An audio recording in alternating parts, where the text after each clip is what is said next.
ከአዲስ ሚዲያ ኔትወርክ ኤምኤን በቀጥታ ከሚተላለፍላችሁ የሰዓቱ ዜናዎች ጋር ይቅርታ ኢየሩሳሌም ወሰኔለህና በመልእክት ቋንቋው አማራ ያለው ከመላው የስቱዲዮና የስርጭት ባለሙያዎች ጋር አብረናችሁ እንቆያለን። አብራችሁን ትሆኑ ዘንድ የአክብሮት ግብዣችን ነው። መሶብ የአንድ ማዕከል አገልግሎት ህዝቡ በመንግስት አገልግሎት አሰጣጥ ላይ ያለውን ቅሬታ በዘላቂነት እንደሚፈታ ምክትል ጠቅላይ ሚኒስትር ተመስገን ጥሩነህ ገለጹ። ምክትል ጠቅላይ ሚኒስትር ተመስገን ጥሩነህ የደሴ ከተማን መሶብ የአንድ ማዕከል ዲጂታል አገልግሎት አስጀምረዋል። አቡቻሌ ተጨማሪ ያለው የፌዴሪ ምክትል ጠቅላይ ሚኒስትር አቶ ተመስገን ጥሩነህ በደሴ ከተማ የተገነባውን መሶብ የአንድ ማዕከል አገልግሎት መስጫ ማዕከልን መርቀው ስራ አስጀምረዋል። ደሴ በሀገረ መንግስት ግንባታ ዘመን ተሻጋሪ ገድልን የጻፈች የሰለጠነ ማህበረሰብን የገነባች የዘመናዊነት መገለጫ ከተማ ይሏታል ምክትል ጠቅላይ ሚኒስትሩም። ህዝቡ አስተዋይ፣ ለፍትህ የቆመ፣ በውይይት የሚያምን የሰላም አምባሳደር ደግሞም የልማት አርበኛ በኢትዮጵያዊነቱ የማይደራደር መሆኑንም ምክትል ጠቅላይ ሚኒስትሩም ገልጸዋል። የወሎ ምድር ለኢትዮጵያዊነት የመደመር ቅኝት ማሳያም ድንቅ ሴት እንደ ቦርከና ወንዝ ሞልቶ የሚፈስበት የአብሮነትና የመዋደድ ተምሳሌትም ብለዋታል። ወሎ የጥበብ መፍለቂያና የእውቀት ማዕድ መሆኗን የገለጹት ምክትል ጠቅላይ ሚኒስትሩም የወሎ አምብርት ደሴ ከተማ ደግሞም አሁን ላይ በከፍተኛ የልማት እንቅስቃሴ ላይ ስለመሆኗም ጠቁመዋል። ደሴዎች ለወደዱት መረቅ ለጠሉት መብረቅ የተባለላቸው አስተዋዮች ናቸው። አስበው አስተውለው የሚወስኑ ነፋስ ያመጣውን ሁሉ የማይጭንባቸው ናቸው ደሴዎች። ደሴ ከተማ በመስጊዶች አዛን ይሰማባታል። በቤተ ክርስቲያኖቿ ደግሞ ወንጌል ይሰበክባታል። በጎዳናዎቿ ደግሞ ጥላቻ ሳይሆን ፍቅር ይቀነቀንባታል። ደሴ አስተዋዩ የደሴ ህዝብ ልማት ፈላጊ፣ ለፍትህ የቆመ፣ በውይይት የሚያምን፣ በኢትዮጵያዊነቱ የሚኮራና የጸና ህዝብ ነው። የደሴ ከተማ መሶብ የአንድ ማዕከል ዲጂታል አገልግሎት በከተማው የተጀመረውን የልማት ጉዞ ለማሳለጥም የጎላ አበርክቶ እንደሚኖረው ገልጸዋል። የጠቅላይ ሚኒስትር ዶክተር አብይ አህመድ ኢኒሼቲቭ የሆነው መሶብ የአንድ ማዕከል ዲጂታል አገልግሎት በተለያዩ አካባቢዎች በማኑዋል ሲሰጥ የቆየን የመንግስት አገልግሎት በአንድ ማዕከል ፈጣን ምላሽ መስጠት የሚያስችል ነው ብለዋል። በመሶብ የአንድ ማዕከል አገልግሎት የተገልጋዮችን ጊዜና ጉልበት በመቆጠብ በህዝብና መንግስት መካከል ያለውን ጥብቅ ቁርኝት ወደ ተሻለ ደረጃ እንደሚያሳድገውም ምክትል ጠቅላይ ሚኒስትሩ ገልጸዋል። ብልሹ አሰራርን በማስወገድ ዘመኑን የዋጀና ጥራቱን የጠበቀ አገልግሎት መስጠት እንደሚያስችልም ገልጸው በደሴ ከተማ የተሰራው ማዕከልም የህዝቡን የረጅም ጊዜ ፈጣን አገልግሎት ጥያቄ ምላሽ የሚሰጥ መሆኑን አንስተዋል። በሙያና በእውቀት ቀደምት የሆነችው የወሎ አምብርት ደሴ ከተማ አሁን ላይ ከፍተኛ የሆነ የልማት እንቅስቃሴ ላይ እንደምትገኝ ተዘዋውረን አይተናል። ይህንን የልማት ጉዞ በማሳለጥ ረገድ መሶብ የአንድ ማዕከል ዲጂታል አገልግሎት የራሱ የሆነ ሚና ይኖረዋል። የክቡር ጠቅላይ ሚኒስትራችን ዶክተር አብይ አህመድ ኢኒሼቲቭ የሆነው የመሶብ የአንድ ማዕከል አገልግሎት በተለያዩ ተቋማት የሚሰጡ አገልግሎቶችን ወደ አንድ ማዕከል በማምጣት ዲጂታል በሆነ አግባብ ፈጣን የሆነ አገልግሎት በመስጠት የተገልጋዩን እንግልት እንዲቀንስ የሚያደርግ ነው። ከሲቪል ሰርቪስ ማሻሻያ ሪፎርሞች ውስጥ አንዱ አካል የሆነው በህዝብና በመንግስት መካከል ያለውን ጥብቅ ቁርኝት ወደ ተሻለ ደረጃ የሚያሳድግ አገልግሎት ነው። በለውጡ መንግስት ደሴ የብልጽግና ብርሃን ወጋገን ፈንጥቃለች፣ ለነዋሪዎቿ ምቹ የበለጸገችና የተዋበች ከተማ መሆን የሚያስችላትን የተስፋ ጎዳና ጀምራለችም ብለዋል። የመጀመሪያው ምዕራፍ የደሴ ከተማ የኮሪደር ልማት የከተማዋን ውበት እየገለጠ መሆኑንም በመጥቀስ ለተሻለ አፈጻጸም ህዝቡና አመራሩ ተጋግዞ መስራት እንዳለበትም አሳስበዋል። ሰላምና ልማት ተመጋጋቢ መሆናቸውን የገለጹት ምክትል ጠቅላይ ሚኒስትሩ የተጀመረው ልማት ከግብ እንዲደርስ ህዝቡ የሰላም ዘብነቱን አጠናክሮ እንዲቀጥልም ጥሪ አቅርበዋል። ደሴ የብልጽግና ወጋገን ፈንጥቃለች፣ ለነዋሪዎቿ ምቹ የሆነች የበለጸገችና የተዋበች ከተማ ወደ መሆን የሚያስጉዛትን የተስፋ ጎዳና ተያይዛለች። ጽዳትና ውበት በደሴ መገለጫዎች ሊሆኑ ይገባል። ይህንን ለማድረግ ደግሞ የከተማዋ ነዋሪ በተለይም ደግሞ የንግዱ ማህበረሰብ ግብሩን በጊዜውና በታማኝነት በወቅቱ ሊከፍል ይገባል። እያንዳንዱ ማህበረሰብ ካልተሳተፈ በስተቀር የኮሪደር ልማትና የኢትዮጵያ ብልጽግና የምንላቸው ራዕዮች ሊሳኩ አይችሉም። ሰላምና ልማት ተመጋጋቢ በመሆናቸው ህዝቡ ሰላሙን በማስጠበቅ የያዘውን ሪከርድ ማስጠበቅ ይገባዋል። አንድነታችሁንና ሰላማችሁን ለመንጠቅ የሚመጣ ማንም አካል ቢሆን እሱ ኋላ ቀርነትን ይዞብን የሚመጣ የደሴ ጠላት ነው ተብሎ እንደ ተፈረጀው ሁሉ ተፈርጆ ሊቀጥል ይገባል። በኮምቦልቻ ለዘመናዊ አገልግሎትና ለሰው ተኮር ተግባራት የተሰጠው ትኩረት የሚደነቅ መሆኑን ምክትል ጠቅላይ ሚኒስትር ተመስገን ጥሩነህ ገለጹ። ምክትል ጠቅላይ ሚኒስትሩ በማህበራዊ ትስስር ገጻቸው ባሰፈሩት መልእክት የኮምቦልቻ ሪጂኦፖሊታን ከተማ አስተዳደር የዲጂታል አገልግሎትና የዘመናዊ የስራ ቦታ እድሳትና ሰው ተኮር ተግባራትን ተመልክተናል ብለዋል። የከተማ አስተዳደሩ ህንፃ የስማርት ሲቲ ሴቶችን በአሟላ መልኩ ታድሷል። ህንፃው ዲጂታል አሰራርን ለመተግበር በሚያስችል መልኩ መደራጀቱ አገልግሎትን ለማዘመን አጋዥ አቅም ይፈጥራል። ሌላው በከተማዋ የተመለከትነው በዝቅተኛ ኢኮኖሚ ደረጃ ለሚገኙ ነዋሪዎች ተገንብተው ለነዋሪዎች የተላለፉ መኖሪያ ቤቶችን ነው። የከተማ አስተዳደሩ ባለሀብቶችንና ህብረተሰቡን በማስተባበር ባስገነባቸው 2 የመኖሪያ ብሎኮች ለአቅመ ደካሞችና አረጋውያን ደረጃቸውን የጠበቁ ቤቶችን አስረክቧል ብለዋል። በኮምቦልቻ የጎበኘናቸው የዲጂታል የከተማ አገልግሎት ፕሮጀክትና ሰው ተኮር ተግባራት በከተሞቻችን እየተገበርናቸው ያሉ የአካታች ልማት ማሳያዎች ናቸው ሲሉ ገልጸዋል።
ተመልካቾቻችን ከአዲስ ሚዲያ ኔትወርክ ኤምኤን በቀጥታ የሚተላለፍላችሁን የሰዓቱን ዜናችንን ነው በመከታተል ላይ ያላችሁት። ከኛ ጋር ስላላችሁ እናመሰግናለን። ዜናዎቻችን አሁንም ወደ እናንተ መድረሳቸውን ይቀጥላሉ።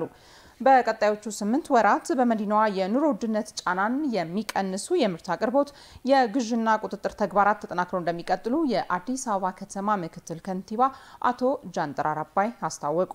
በአዲስ አበባ ከተማ የኑሮ ውድነትን ለመቀነስና የምርት አቅርቦትን ለማሻሻል ዓላማ አድርጎ የተቋቋመ ግብረ ኃይል የቀጣይ 8 ወራት እቅዱ ላይ ምክክር አድርጓል። ሪፖርተራችን አንዋር አህመድ ዝርዝር አለው። እንደ ሀገር የኑሮ ውድነትን ለመከላከልና ለመቆጣጠር በምርቶች ላይ ከሚደረገው ድጎማ ባለፈ የመንግስት ሰራተኛውን ደሞዝ መጨመር እንዲሁም በርካታ እርምጃዎች እየተወሰዱ መሆኑ ይታወቃል። ለዚህም መሳካት ከተቀመጡ የእቅድ አይነቶች መካከል የመቀነስ እቅድ ተብሎ የተቀመጠው አንዱ ሲሆን በዚሁ መነሻነትም በአዲስ አበባ ከተማም ተግባሩን በትኩረት የሚመራና ተግባራዊ የሚያደርግ ግብረ ኃይል ተቋቁሞም ወደ ስራ ገብቷል። ምርቶችን መጨመር፣ ሸማች ማህበራትን መደገፍን ጨምሮ ሌሎች ዘርፈ ብዙ አሰራሮች በእቅዱ መካተታቸውን የአዲስ አበባ ንግድ ቢሮ ኃላፊና የግብረ ኃይሉ አባል ወይዘሮ ሀቢባ ሲራጅ አቅርበዋል። የቁም እንስሳት 5 ገበያ ማዕከላቶች ላይ ስራ ይፈልጋል። በዚህኛው ይዜን ሙሉ በሙሉ ከደላላ ነፃ እናደርጋለን የሚለው በእቅድ ተይዟል። 240 ቅዳሜ እና ይሁድ ገበያዎች ላይ ነው አሁን ስታንዳርዳቸው ተጠብቋል ተብሎ የሚገመተው 188 ነው። ወደ 240ንም ሙሉ በሙሉ ስታንዳርዱን በዚህ 8 ወር ውስጥ አጠናቀን መውጣት አለብን የሚል ታቅዷል። በራሳችን ገበያ ማዕከል ቅዳሜና እሁድ ላይ ዋጋ ሴት እናደርጋለን፣ እንለጥፋለን፣ እንቆጣጠራለን። በሌላ በኩል የሀገር ውስጥ አምራቾችን መደገፍ፣ የገበያ ትስስር መፍጠርና ተኪ ምርቶችን በሀገር ውስጥ እንዲመረቱ መስራት የቀጣዮቹ ወራት ትኩረት ስለመሆናቸውም ኃላፊው አንስተዋል። የሀገር ውስጥ አምራቾችን የሀገር ውስጥ ገበያ መዳረሻቸውን ገበያ ትስስር እንዲፈጠርላቸው ከ12 ገበያ መዳረሻዎች ጋር ወደ ውጪ ገበያ መፈላለግ ስራ እንሰራለን። ተኪ ምርቶችን ሲያመርቱ የነበሩት 2094 ኢንዱስትሪዎች አሉ። እነሱን በማሳደግ 339ን እናደርሳለን ነው እቅዱን ለመተግበር ማምረት፣ መግዛትና መቆጣጠር የሚሉ የመፍትሄ ሀሳቦች ዋና ነጥቦች መሆናቸውን ያነሱት የአዲስ አበባ ከተማ ምክትል ከንቲባና የኢንዱስትሪ ልማት ቢሮ ኃላፊው አቶ ጃንጥራር አባይ የምርት አቅርቦትን መጨመር፣ የዳቦ ፋብሪካዎችን ቁጥር መጨመርና መደገፍ ትኩረት የሚደረግባቸው ስለመሆናቸውም ገልጸዋል። አንደኛው እንደ ከተማ ያለንን አቅም በሚገባ ተጠቅመን ማምረት ማስቻል፣ ሁለተኛው መግዛት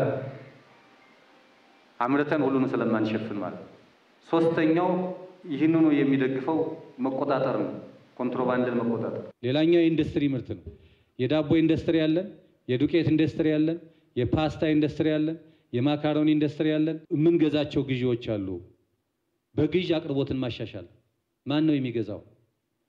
ማህበራት ይገዛሉ፣ ንግድ ስራዎች ይገዛሉ፣ ነፃ ገበያውም ያቀርባል። ለዚህ ስኬት የግብረ ኃይሉ አባላትና ተቋማት ተናበውና ተቀናጅተው መስራት እንደሚጠበቅባቸውም አቶ ጃንጥራር አሳስበዋል። የደንብ ማስከበርም የሰላምና ጸጥታም የፖሊስም አምራች የሆኑ ዘርፎች እና ህገወጥ የሆነ ንግድ እንቅስቃሴ የሚያደርጉ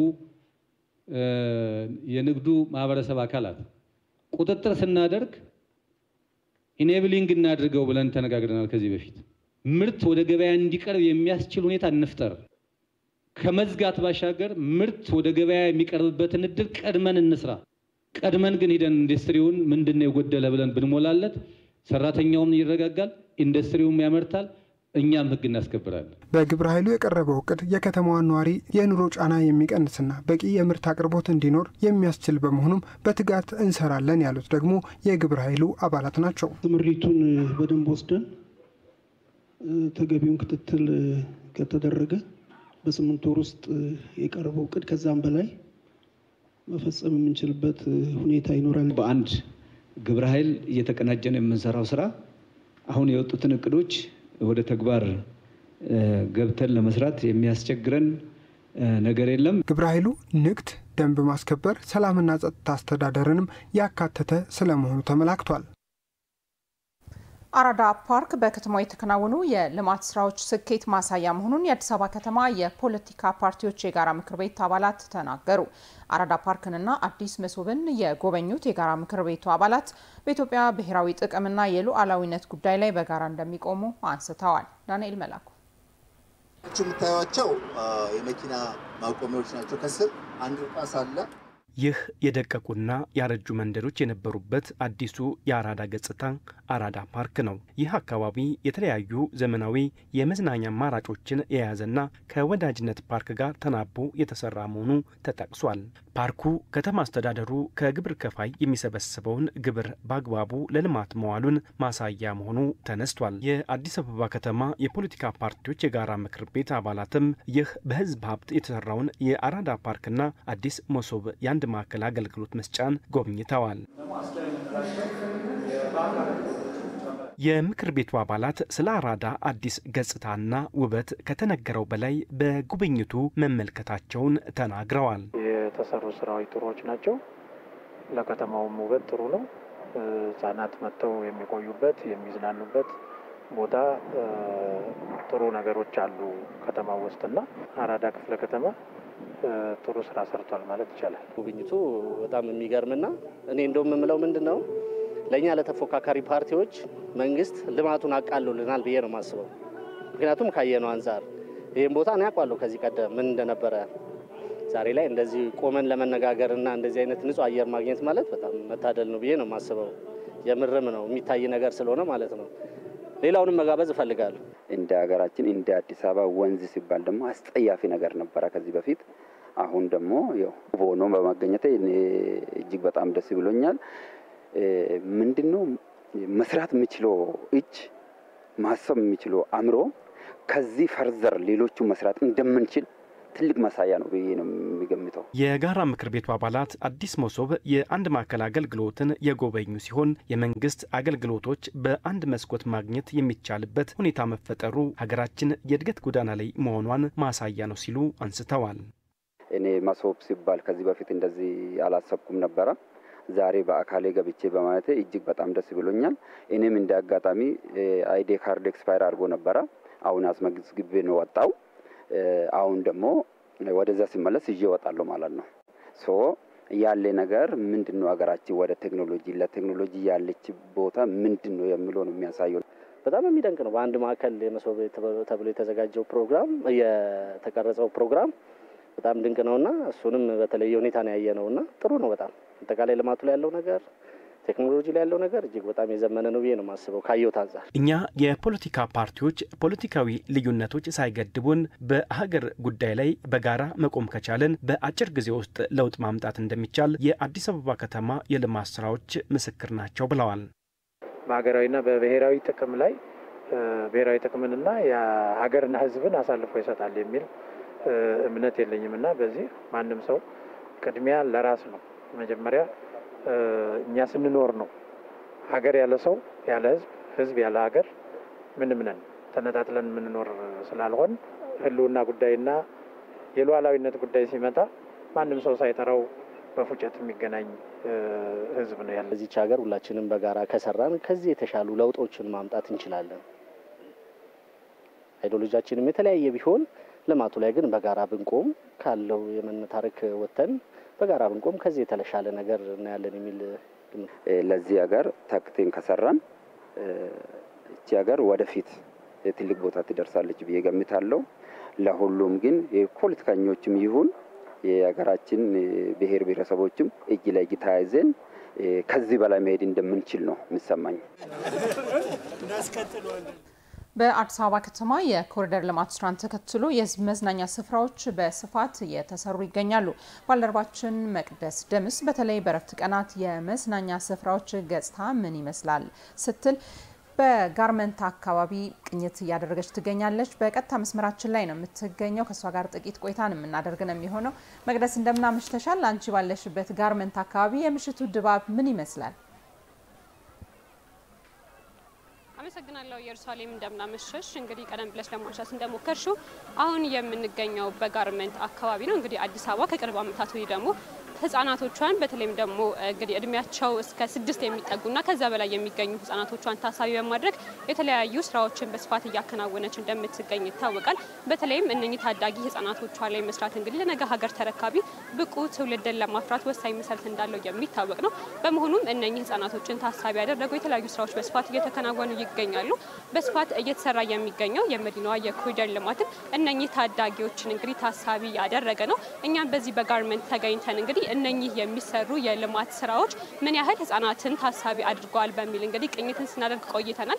አሁን በምንገኝበት የንፋስ ስልክ ላፍቶ ክፍለ ከተማ ጋርመንት አካባቢ በሚገኙ እንግዲህ ኮሪደርን አስታከው በተሰሩ የመዝናኛ አማራጮች እሁድንም መሰረት በማድረግ በርካታ ህጻናት እንግዲህ ከወላጆቻቸው ጋር መጥተው ሲዝናኑ መታዘብ ችለናል። ታዲያ አዲስ አበባ ከቅርብ ዓመታት ወዲህ ለህጻናቶቿ የሰጠቻቸው እንግዲህ ልዩ ትኩረት ማሳያ የሆነ ስራ ነው እንግዲህ በስፋት እየተከናወነ እንደሚገኘው መመልከት የቻለው። እንደሚታወቀው እንግዲህ በዚህ የእሁድ ቀን በርካታ ተማሪዎች እንግዲህ ከትምህርታቸው የሚያርፉበት ጊዜ እንደሆነ ይታወቃል። በመሆኑም እነኚህ ህጻናት በእነኚህ የመዝናኛ ስፍራዎች ከወላጆቻቸው ጋር መጥተው እንግዲህ በስፋት ሲዝናኑ የተመለከትንበት ሁኔታ አለ። እነኚህ የመዝናኛ አማራጮች ሁሉንም ዜጎች ታሳቢ ባደረገ መልኩ ምንም አይነት ወጪን ሳይጠይቁ የተገነቡና ዜጎችን ለማገልገል የተሰሩ እስከመሆናቸው ድረስ ታዲያ አሁን በምንገኝበት አካባቢ በርካታ ህጻናት በቁጥር በርካታ የሆኑ ህጻናት ከወላጆቻቸው ጋር መጥተው ሲዝናኑ እንግዲህ መመልከት ችለናል። እንግዲህ ህጻናት በታችኛው ባሉባቸው እድሜ ላይ እንግዲህ በርካታ ስራዎች ሊሰሩ እንደሚገባ የጤና ባለሙያዎችን ጨምሮ በርካቶች የሚመክሩት ጉዳይ እንደሆነ ይታወቃል። መዝናኛ ደግሞ አንዱ ነው። በርካታ ህጻናትን እንግዲህ አእምሮቸውን በማፍታታት ጭምር ለነገ ሀገር ተረካቢ የሆነውን ትውልድ በበርካታ ጉዳዮች በስነ አእምሮም በአካልም ማበልጸግና መገንባት እንደሚቻል እንግዲህ ብዙ ጊዜ ሲነገር ይስተዋላል። ታዲያ በአዲስ አበባ በኮሪደር ልማት የተሰሩ የሚገኙ የመዝናኛ አማራጮችም እነኚህ ህጻናትን ታሳቢ ባደረገ መልኩ በስፋት እንግዲህ አገልግሎቶችን ይዘው የቀረቡ መሆናቸውን ተመልክተናል። አሁን በምንገኝበት የጋርመንት አካባቢ በተለያዩ ለህፃናት የሚሆኑ የተለያዩ የመጫወቻ ግብአቶችን ይዘው እንግዲህ እድሜያቸው ትንንሽ ከሚባሉት ጀምሮ በርካታ ዜጎችና ነዋሪዎች እንግዲህ ተጠቃሚ ሲሆኑ ተመልክተናል። እግር ኳስን ጨምሮ ባስኬትቦልና የተለያዩ እንግዲህ እንደ ጅዋጅዌና መሸራተቻ ያሉ በርካታ ለህፃናት መጫወቻነት የሚያገለግሉ መሳሪያዎችን እንግዲህ በዚህ አካባቢ ታዝበናል። ታዲያ እነኚህ ዜጎች ያለምንም ወጪ ነው በዚህ አካባቢ የተዝናኑ የሚገኙት። በርካቶችም ጠጋ ብለን ለማናገር ሞክረናል። ምንም አይነት ወጪ ሳይጠይቅ ምንም አይነት የኢኮኖሚ ደረጃ ሳይጠይቅ ማለት ነው ዜጎች ወላጆች ልጆቻቸውን እዚህ አካባቢ አብተው እንዲያዝናኑ እድልን የፈጠረላቸው እንደሆነ እንግዲህ ሀሳባቸውን ያጋሩ። በአጠቃላይ አሁን በምንገኝበት የጋርመንት አካባቢ የኮሪደር ልማቱን ታኮ የተሰራው የህፃናት የመዝናኛ ስፍራ እሁድ ከመሆኑ ጋር ተያይዞ በርካታ ህፃናት ከወላጆቻቸው ጋር መጥተው ሲዝናኑ ለመመልከት ይችላል ማለት ነው። በአጠቃላይ ለጊዜው ያለኝ መረጃ ኢየሩሳሌም ይህንን ይመስላል። አመሰግናለሁ ባልደረባችን መቅደስ ደምስ ጋርመንት አካባቢ ተገኝተሽ በቀጥታ መስመራችን ላይ የምሽት ቀኝቱን ስላስቃኘሽን መልካም ምሽት ይሆነልሽ። ከአዲስ ሚዲያ ኔትወርክ ኤምኤን በቀጥታ የሚተላለፍላችሁን የእሁድ ምሽት ዜናችንን ነው በመከታተል ላይ ያላችሁት ተመልካቾች። አሁንም ዜናዎቻችን ወደ እናንተ መድረሳቸውን ይቀጥላሉ። የአንድ ማዕከል አገልግሎት ነዋሪው ከብልሹ አሰራር የጸዳ አገልግሎትን እንዲያገኝ ምቹ መደላድልን እየፈጠረ ስለመሆኑ ተገለጸ። ብልሹ አሰራርና ሙስናን በዘላቂነት ለመፍታት ጸረ ሙስና ትግልን ከትምህርት ቤት ጀምሮ ማጎልበት እንደሚገባም የአዲስ አበባ ብልጽግና ፓርቲ ቅርንጫፍ ጽህፈት ቤት ምክትል ኃላፊ ወይዘሮ አለም ፀሐይ ሽፈራው ጠቁመዋል። የአዲስ አበባ የስነ ምግባርና የጸረ ሙስና ኮሚሽን ሙስናን ለመታገል ባዘጋጀው የማስፈጸሚያ እቅድ ዙሪያ ከሚመለከታቸው አካላት ጋር መክሯል። መቅደስ ደምስ አዲስ አበባ ብዙዎች ምስክር ከሆኑለት ፈጣን እድገቷ ባሻገር ነዋሪዎቿ የሻቱትን አገልግሎት በተቀላጠፈና ከብልሹ አሰራር በጸዳ መንገድ የሚያገኙበት ስርዓትን እየዘረጋች ትገኛለች። የተለያዩ አገልግሎቶችን ሳይወጡ ሳይወርዱ በቴክኖሎጂ በታገዘ አሰራር በአንድ ቦታ የሚያገኙበት መሶብ የአንድ ማዕከል አገልግሎት ደግሞ ከእነኚህ መካከል ተጠቃሽ ነው። መሰል አገልግሎቶች ነዋሪው ከብልሹ አሰራር የጸዳ አገልግሎትን እንዲያገኝ አስችሎታል ይላሉ የአዲስ አበባ ብልጽግና ፓርቲ ቅርንጫፍ ጽህፈት ቤት ምክትል ኃላፊ ወይዘሮ አለም ፀሐይ ሽፈራው። ቀልጣፋ የህዝብ አገልግሎት ለመስጠትና የህዝብን እርካታ ለማረጋገጥ ከተማ አስተዳደሩ ትላልቅ ስራዎችን እየሰራ ነው ያለው። የአንድ ማዕከል አገልግሎት የክቡር ጠቅላይ ሚኒስቴራችን ኢኒሺዬቲቭ ሁላችሁም እንደምታውቁት የአራዳ ትልቁ እንደ ከተማ ዋናው ማዕከል ነው። ቦሌ ቅርንጫፍ ላይ እንዲሁም ሁሉም ክፍለ ከተማ ላይ ተመሳሳይ በሆነ መንገድ ቀልጣፋ አገልግሎትና የህዝብን ምሬት ከመሰረቱ በሚቀርፍ መንገድ ትላልቅ ስራዎች እየተሰሩ ያሉበት አግባብ አለ። የእድገትና ልማት ጸር ከሆነው ሙስና የጸዳች አዲስ አበባን ለመፍጠር ሚናው የጎላ ስለመሆኑ የሚነገርለት የጸረ ሙስና ቀን በዓለም አቀፍ ደረጃ ለ22ኛ ጊዜ በሀገር አቀፍ ደረጃ ደግሞ ለ21ኛ ጊዜ ትውልድን በስነ ምግባር ተቋምን በአሰራር በሚል መሪ ሀሳብ ይከበራል። ቀኑ ሙስናን የሚጸየፍ ማህበረሰብ ለመፍጠር የሚደረገው ጥረት አካል ስለመሆኑ የሚገልጸው የአዲስ አበባ ከተማ የስነ ምግባርና የጸረ ሙስና ኮሚሽን ችግሩን ለመታ ገል በተዘጋጀው የማስፈጸሚያ እቅድ ዙሪያ ከሚመለከታቸው አካላት ጋር መክሯል። አንድም ህዝቡ ሙስናን እንዲጸየፍና በተለይም በተለያየ መንገድ ያሉ አካላቶች ለብልሹ ተጋላጭ የሆኑ ተቋማቶች አስቀድሞ የመከላከል ስራ ሰፋፊ ስራዎችም ሲሰራ ነበረ። እሱም ባማከለ በይበልጥ እዚህ ውስጥ ሞር የህዝቡን ግንዛቤ የምንፈጥርበት ስለሆነ አሁን የምናደርገው ከታች ጀምሮ ነው ይሄ መርሃ ግብር የሚከናወነው። በየትምህርት ቤቶች በየመስሪያ ቤቶች የተቋቋሙ የጸረ ሙስና ክበባት ከእቅዱ መዳረሻዎች መካከል ይገኙበታል። ከስር መሰረቱ ሙስናን የሚጠየፍ ትውልድ መፍጠር ደግሞ አላማው ነው ያሉት የአዲስ አበባ ከተማ የስነ ምግባርና የጸረ ሙስና ኮሚሽን ኮሚሽነር ጀማል ረዲ ናቸው። ከ1004ቱ በስርዓቱ የሚንቀሳቀሱ ትምህርት ቤቶች አሉ። በግልም በመንግስትም ስነ ምግባሩ ላይ ነው የምንኮተኩተው። ከመምህሩ ጋር ከወላጁ ጋር እርስ በርስ ጋር ኢቭን ጎበስ ከሆነ ለሌሎቹ እንዴት አራ ሞዴል መሆን እንዳለበት ህፃናት ጭምር ሚና እንዳላቸው በስነ ምግባር ታንጸው ለሌላው ተርፈው ማደግ እንዳለባቸው ትምህርቶቹን እንሰጣለን ማለት ነው። በመድረኩ የከተማና የክፍለ ከተማ አፈ ጉባኤዎች እንዲሁም የፖለቲካ ዘርፍ ኃላፊዎች ተገኝተውበታል። እያደገ የመጣውን የኢትዮጵያ አየር መንገድ የሚመጥን የአቪዬሽን ደህንነት አገልግሎት ሰጪ ተቋም የተገነባ መሆኑን የብሔራዊ መረጃና ደህንነት አገልግሎት ዳይሬክተር ጀነራል አምባሳደር ሬድዋን ሁሴን ገለጹ። የብሔራዊ መረጃና ደህንነት አገልግሎት የሲቪል አቪዬሽን ደህንነት ዋና መምሪያ አዲስ ያስገነባውን ባለ 5 ወለል የቢሮ ህንፃ አስመርቋል። የብሔራዊ መረጃና ደህንነት አገልግሎት ዳይሬክተር ጀነራል አምባሳደር ሬድዋን ሁሴን የህንፃ ምረቃ ስነ ስርዓቱ ላይ ባደረጉት ንግግር በአቪዬሽን ደህንነት ዘርፍ በተከታታይ ዓመታት በተከናወኑት የሪፎርም ተግባራት በአፍሪካ ምርጥ የአቪዬሽን ደህንነት አገልግሎት ሰጪ ተቋም እየተገነባ እንደሚገኝ ገልጸዋል። በቴክኖሎጂ፣ በመሰረተ ልማት፣ በሰው ኃይል የአሰራር ስርዓቶችን በማሻሻልና በማዘመን በኩል የተከናወኑት የሪፎርም ስራዎችና የተገኙት የላቁ ውጤቶችም ይህንን ያመላክታሉ ብለዋል። የሲቪል አቪዬሽን ደህንነት ዋና መምሪያ የሪፎርም ስራዎች ይበልጥ ውጤታማ እንዲሆኑ ለማስቻልም ለአቪዬሽን ዘርፉ አገልግሎት ምቹ የሆነ ሁለገብ ህንፃ መገንባቱ የኢትዮጵያ አየር መንገድ አገልግሎት እየሰፋ ከመሄዱ አንጻር ከወዲሁ የሚመጣውን እድገት የሚመጥን ዝግጁነት የመኖሩ ማሳያ እንደሆነ ተናግረዋል።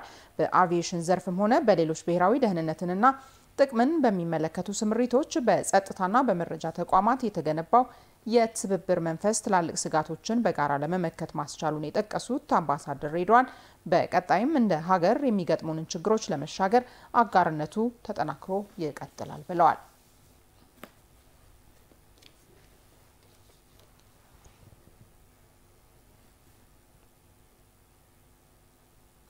የኮደርስ ስልጠና ያጠናቀቁ ተመራቂዎች አገልግሎቶችን በአንድ ማዕከል በመከወን ከዚህ ቀደም ከመንግስት አገልግሎት ሰጪ ተቋማት የሚነሱ የመልካም ማስተዳደር ችግሮችን የሚቀርፉና በቴክኖሎጂ የዳበሩ አገልግሎቶችን የሚያሳልጡ ስለመሆናቸው ተገለጸ። የ5 ሚሊዮን ኢትዮጵያውያን ኮደርስ ኢኒሼቲቭ የኮደርስ ኮርስ ወስደው ላጠናቀቁ 151 ሰራተኞች የእውቅና መርሃ ግብር ተካሂዷል። ትባረክ ኢሳያስ ዝርዝር አላት። የ5 ሚሊዮን ኢትዮጵያውያን ኮደርስ ኢኒሼቲቭ በጠቅላይ ሚኒስትር ዶክተር አብይ አህመድ ይፋ ተደርጎ በመተግበር ላይ ይገኛል። ኢኒሼቲቭ በተባበሩት አረብ ኤሚሬትስና ኢትዮጵያ መንግስታት ትብብር የሚተገበር ሲሆን በሀገር አቀፍ ደረጃ ያሉ 5 ሚሊዮን ወጣቶች በኦንላይን የኮዲንግ ስልጠና የሚወስዱበት ነው። ይኸው ኢትዮጵያውያን ወጣቶችን ታሳቢ ያደረገው ኮደርስ ብቁ ዜጋን ለመፍጠርና ፈጠራን ለማጎልበት እንዲሁም የዲጂታል አቅምን ለመጠቀም አጋዥ እንደሆነ ታምኖበት በዘርፉ የሰለጠኑ ሰራተኞች በተለያዩ አገልግሎት ሰጪ ተቋማት ዘንድ የሚነሱ ቅሬታዎችን እየፈቱ ይገኛሉ። በተለይም ከወረቀት አሰራር በመላቀቅ ዘመናዊ፣ ቀልጣፋና ታማኒነት ያለው አገልግሎትን ለማህበረሰቡ ማድረስን፣ ሁሉንም አገልግሎቶች በአንድ ማዕከል መስጠትን ግቡ አድርጎ እየሰራ የሚገኘው የአዲስ መሶብ የአንድ ማዕከል ዲጂታል አገልግሎት ለ151 የኮደርስ ኮርስ ወስደው ላጠናቀቁ ሰራተኞች እውቅና ሰጥቷል። በኮደርስ ስልጠና የወሰዱ ወጣቶች በስልጠናው ያገኙትን ተጨባጭ እውቀትና ወደ ስራ ሲገቡም ማህበረሰቡን በቅንነት ለማገልገል ቆራጥ ስለመሆናቸው ለአዲስ ሚዲያ ኔትወርክ ገልጸዋል። እንደ ኢትዮ ኮደርስ አይነት ተቋማት በኦንላይንም በግልም በርካታ ስልጠናዎችን ወስደናል። በእነዚህ ስልጠናዎችና ተጨማሪ እውቀቶች ህብረተሰቡን ሲያማርር የነበረበትን አገልግሎት ማሻሻል ነው አላማችን። 5 ሚሊዮን ኮደርስ ለሰራተኞች አሁን ላይ አገሪቱ ባለችበት የቴክኖሎጂ ሁኔታ በጣም ጠቃሚ ነው። ለኛም ከስራችን አኳያ ከቴክኖሎጂ ጋር ተራምደን አንድ ላይ ፈጣን አገልግሎት እንዲሁም የተለያዩ አዳዲስ ነገሮችን ደግሞ ሲስተም ላይ ያመጣን እየተገበረ እንድንሄድ በጣም አግዞ ነው። ህዝባችን ጥያቄ የሚያነሳባቸው የአገልግሎት ዘርፎችን ወደኛ የመጡ ሲስተሞች ስላሉ ሲስተሞችን በመጠቀም በደንብ ለማስተዳደርም አዳዲስ ሲስተሞችንም ለማልማትም የወሰድናቸው ስልጠናዎች ስለሚጠቅሙን የህዝቡን ቅሬታ ከመቅረፍ አንጻርም በጣም የላቁ አገልግሎቶችን እንድንሰጥ አስችሉናል ብዬ አስባለሁ።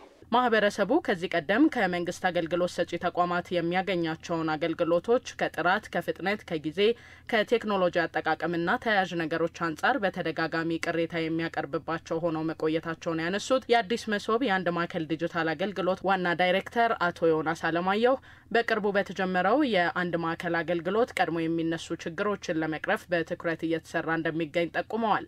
መንግስት አገልግሎት ዲጂታላይዝድ አለመሆኑ ወይም ኦቶሜትድ አለመሆኑ አገልግሎቱን የሚሰጡ ሰራተኞች ቀልጣፋ አገልግሎት መስጠት አለመቻላቸው በአንድም በሌላም መልኩ ደግሞ በብልሽት ውስጥ የገቡ መሆናቸው ህብረተሰቡን ያማረረ ለዚህም ደግሞ መንግስት ተወቃሽ እንዲሆን በር የከፈተ ነው። ተቋማት ላይ ያሉ ጉድለቶች መፈታት ስላለባቸው የቅንጅትም ጉዳይ አንዱ ትልቁ ችግር ስለሆነ ተቋማትን ከፊዚካል ቅንጅት ባሻገር ዲጂታሊ ኢንተግሬት አድርጎ በአንድ ሴንተር ሰርቪስ መስጠት የሚያስችል ሀሳብ እውን ሆኗል። 151 የኮደርስ ኮርስ ወስደው ላጠናቀቁ ሰራተኞች መልእክት ያስተላለፉት ዳይሬክተሩ ሀገራቸውን በፍጹም ቅንነትና ታማኝነት እንዲያገለግሉም አደራ ብለዋል። የመሶብ ሰራተኛ ታታሪ፣ ቅን፣ ሰዓት አክባሪ፣ ተገልጋዩን አክባሪ፣ የማይሰርቅ በሌብነት ውስጥ እጁ የማይኖር ሰራተኛ ሆኖ ብራንድ ሆኖ እንዲወጣ ነው የሚፈልገው። ይሄ አደራ የሁላችንም አደራ ነው። አዲስ አበባ ከተማ ከሌሎች ከተሞች ጋር ተወዳዳሪ እንድትሆንና በምስራቅ አፍሪካም ጭምር የሚታይ ለውጥን ማስመዝገብ እንድትችል የአንድ ማዕከል አገልግሎትን ማዳበር ተገቢ ነው ያሉት ደግሞ የአዲስ አበባ ከተማ ኢኖቬሽን ቴክኖሎጂ ልማት ቢሮ ምክትል ኃላፊ ዶክተር ቱሉ ጥላሁን ናቸው። ይህንን የምናደርገው የከተማ ነዋሪ ኑሮ ለማሻሻል አገልግሎቱ የሚያስደስታቸው ደስተኛ ሆኖ አገልግሎት አግኝቶ እንዲሄዱ ስራዎች መሰራት አለባቸው።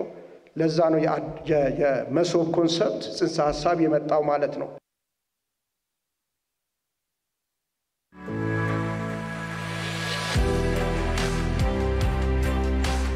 አዲስ አበባ ውስጥ ችግር መፍጠር ወደ ስኬት መፍጠር እየተገባ ያለበት ሁኔታዎች አይተናል እና ትልቅ ስራ ነው።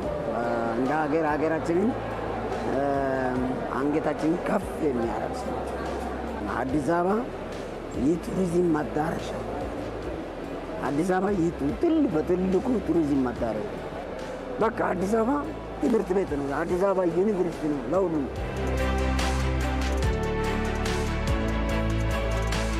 በየትኛውም ስርዓት ውስጥ አዲስ አበባ በዚህ አይነት ሁኔታ የልማት ስራዎች ተሰርታ አይታወቅም። በየትኛውም ስርዓት ሂስቶሪካሊም እንደምናውቀው እየተረሳች ትኩረት የተነፈጋት ከተማ ናት። ግን አዲስ አበባ በዚህ አይነት ሁኔታ በአሁኑ ሰዓት ለብልጽግና ተምሳሌት መሆኗ፣ ለብልጽግና ሞዴል መሆኗ፣ ለኑሮ ምቹ የሆነች ከተማ እንደዚሁም ደግሞ ዓለም አቀፍ የተለያየ ስብሰባ የሚካሄድባት ከተማ ራሷን የሚመጥን የክብር ቦታ ላይ እንድታርፍ የተደረገች ነው።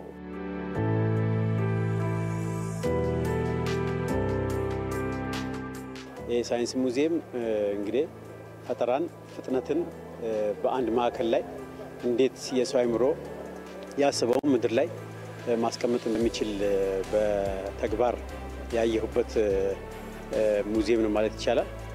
የሀገር ምርታ በትክክል መሬት ላይ ያየሁበት ሙዚየም ነው ማለት ይቻላልና ቴክኖሎጂን በምን አይነት አግባብ ተጠቅመን ሀገርን ኢኮኖሚ ማሳደግ እንደምንችል በዚህ በሳይንስ ሙዚየም አንዱ ማሳያ ነው ብሎ መውሰድ ይቻላልና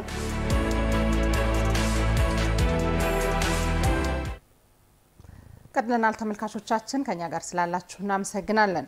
በኢትዮጵያ አሳሳቢ ደረጃ ላይ የደረሰውን የጡት ካንሰር ለመከላከል ማንኛውም 20 ዓመት የደረሰች ሴት የቅድመ ካንሰር ምርመራ ማድረግ እንደሚገባት ተገለጸ። የጡት ካንሰር በጊዜ ከተደረሰበት በሕክምና ክትትል መዳን የሚችል ሲሆን በሽታው ከመፈጠሩ በፊት ግንዛቤ ማስጨበጫዎች ላይ መስራት እንደሚያስፈልግ የጤና ሚኒስቴር አስታውቋል። በኢትዮጵያ ከሚከሰቱ ሞቶች መካከልም በአመት ከ9000 በላይ በጡት ካንሰር ምክንያት መሆኑን መረጃዎች ያሳያሉ። አልማዝ ሙልጌታ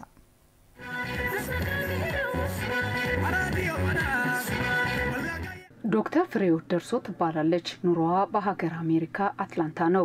ከዛሬ 15 ዓመት በፊት በጡት ካንሰር ህመም ምክንያት እህቷን እንዳጣች ትናገራለች። ታዲያ ዶክተር ፍሬህይወት እጆቿን አጣጥፋ አልተቀመጠችም። ዓለም ፍሬ ፒንክ ሃውስ ካንሰር ፋውንዴሽን በማቋቋም በሀገራችን በተለያዩ አካባቢ የሚመጡ ታካሚዎችን ማረፊያ በማዘጋጀትና ሕክምናዎች በመሸፈን ተስፋቸውን እያለመለመች እንደምትገኝ ትናገራለች። እህቴ በጡት ካንሰር እዚህ ሀገር ነው የሞተችው። በጣም ችግር እንዳለ የተረዳሁት ሀገሬ በሷ ምክንያት ነው።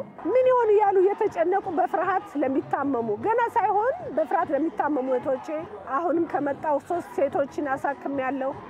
ለ3 ሴቶች ቤተሰብ እረፍት ሰጥቻለሁ። ካንሰር የለባቸውም ሲባል ደስታውን አልቻሉትም። በተለይ 2ቱ አንዷ ፖዚቲቭ ነች፣ ግን የትም መሄድ አልቻለችም። መንገድ እያሳየናት ነውና ቅድመ ምርመራ የሚጠቅመው ይሄን ነው። የታመሙት ያልዳኑትም እሰይ አለን ተስፋ እያሉ እስከሚሞቱ በግሬስ ቤት ተሰጥቷቸው አይዞቹ ብለናቸው ፔን ሳይኖራቸው ከቤተሰብ እንዳሉ ሆነው ጠብቀን እያኖርናቸው ነው ያለ በፒንክ ሃውስ። ዶክተር ፍሬህይወት ከዛሬ 8 ዓመት በፊት የጤና ሁኔታዋን ለማወቅ ምርመራ ስታደርግ እሷም የጡት ካንሰር እንዳለባት ቢነገራትም በጊዜ ሕክምና ክትትል ማድረጓ ለዚህ እንዳበቃት አውግታናለች። እኔም ከ8 ዓመት በፊት ካንሰር ይዞኛል እንደሷው። እህቴ እንደኔ እድለኛ አልነበረችም። ቅድመ ምርመራ አታውቅም፣ ካንሰር ምን እንደሆነ አታውቅም። ሕክምና አልነበረም በዛን ሰዓት፣ ወሬውም አልነበረም እንዳሁኑ። እግዚአብሔር ይመስገን ከስንት ዓመት ትግል በኋላ አሁን በደንብ እየተወራ ነው፣ ሚዲያ እየቀረጸ ነው። ሰርቫይቭ ያደረጉት እኔም ካንሰር አለኝ እያሉ ነው ሳያፍሩ፣ እኔም ድኛለሁ እያሉ ነው። አእምሯችሁን ከስትረስ ለማጽዳት ሞክሩ። በተቻለ መጠን ባላችሁ አካባቢ ራሳችሁን ለመከላከል ሞክሩ እና ይሄን ነው የምለው። በመርሃ ግብሩ ስትሳተፍ ያገኘናት ወጣትም አሁንም ህመሙ ወጣቶች ላይ እየተከሰተ እንደሚገኝ ገልጻ ታካሚዎችን በመርዳትና በአካባቢዋ ለሚገኙ ሁሉ ግንዛቤ ለመፍጠር ዝግጁ መሆኗን ገልጻለች። አድቮኬት በማድረግም አዌርነሱ ላይ በደንብ እንትን እንድል ያደረገኝም የዓለም ፍሬ ብሬስት ካንሰር ፋውንዴሽን ነው። እነሱ ጋር ስጀምር ዋክ ላይ እንደዚሁ ኢንቫይት ተደርጌ ነው የመጣሁት። ምንም እውቀቱ አልነበረኝም ስለ ጡት ካንሰር። እንደኛ አይነት የኔ ኩዮች ላይ ሀፕን ያደርጋል ብዬ የማስበው ነገር አልነበረም። ግን አሁን ኦልሞስት በሚያስደነግጥ ሁኔታ በ30-20 ዓመቶች ላይ ምናምን ሀፕን የሚያደርግ ነገር ሆኗልና ራሴን እኔ በበኩሌ በደንብ ፎሎ አፕ አደርጋለሁ እና አካባቢ ላይ ያሉትንም ሰዎች ሞር ለዚህ ነገር ተጠቂ እንዳይሆኑ because በበሽታው ተጠቂ የሆኑ ሰዎችም አካባቢ ላይ ስላሉና ምልክቶቹንም ስለማቅ እነሱም እንዲጠነቀቁ በደንብ እረዳለሁ። አሁንም ወደፊትም ብዙ ሰዎችን ለመርዳት በበሽታው የተያዙትን መዳን የሚችሉትን ራሳቸውን ቶሎ እንዲያድኑ በማድረግ ያገዝኩ።